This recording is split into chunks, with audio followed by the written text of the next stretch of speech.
12 ফেব্রুয়ারি বাংলাদেশে অনুষ্ঠিত হতে যাচ্ছে ত্রয়োদশ জাতীয় সংসদ নির্বাচন। তবে এবারের ভোট শুধু জনপ্রতিনিধি নির্বাচনের মধ্যেই সীমাবদ্ধ থাকছে না।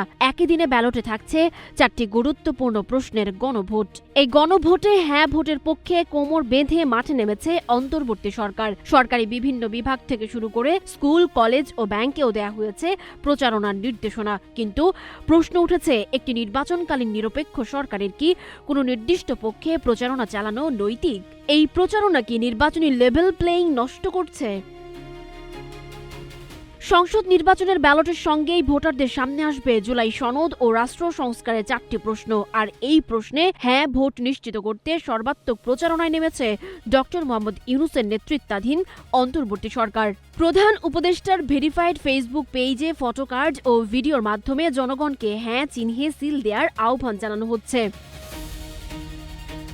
সরকারের এই প্রচারণার ঢেউ পৌঁছে গেছে মাঠ পর্যায় পর্যন্ত। সংস্কৃতি মন্ত্রণালয়ের ভিডিও চিত্রে জুলাই অভ্যুত্থানের শহীদ পরিবার ও গুম হওয়া ব্যক্তিদের স্বজনরা তুলে ধরেছেন কেন হ্যাঁ ভোট দেয়া জরুরি। শুধু তাই নয়, বাংলাদেশ ব্যাংকের নির্দেশনায় প্রতিটি ব্যাংক শাখায় টানানো হচ্ছে ব্যানার। স্কুল, কলেজ ও মাদ্রাসা শিক্ষকদেরও দেয়া হয়েছে প্রচারণার দায়িত্ব।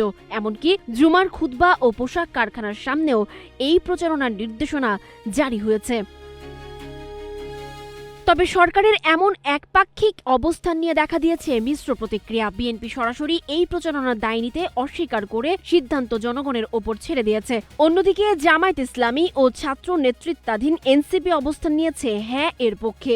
আইন ও নির্বাচন বিশেষজ্ঞরা তুলছেন নিরপেক্ষতার প্রশ্ন। সুপ্রিম কোর্টের জ্যেষ্ঠ আইনজীবী শাহদিন মালিকের মতে, সরকার এভাবে পক্ষ নিলে নির্বাচনের নৈতিক ভিত্তি ও লেভেল প্লেইং ফিল্ড বা সমান সুযোগের পরিবেশ নষ্ট হয়। সবচেয়ে বড় শঙ্কা দেখা দিয়েছে নির্বাচনী কর্মকর্তাদের ভূমিকা নিয়ে। যারা রিটার্নিং কর্মকর্তা হিসেবে ভোট পরিচালনা করবেন, সেই ডিসি ও ইউএনওরা যদি হ্যাঁ ভোটের প্রচারণায় যুক্ত থাকেন, তবে ভোটের স্বচ্ছতা নিয়ে প্রশ্ন ওঠা স্বাভাবিক। প্রিজাইডিং কর্মকর্তাদের ওপর এমন নির্দেশনার ফলে না ভোট আড়ালে পড়ে যাওয়ার ভয়ও পাচ্ছেন অনেকে।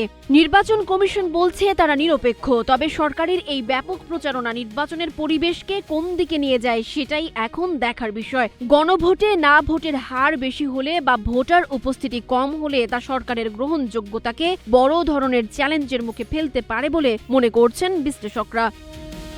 সানজিদা আফরিন, সোনিয়া, নাগরিক, প্রতিদিন।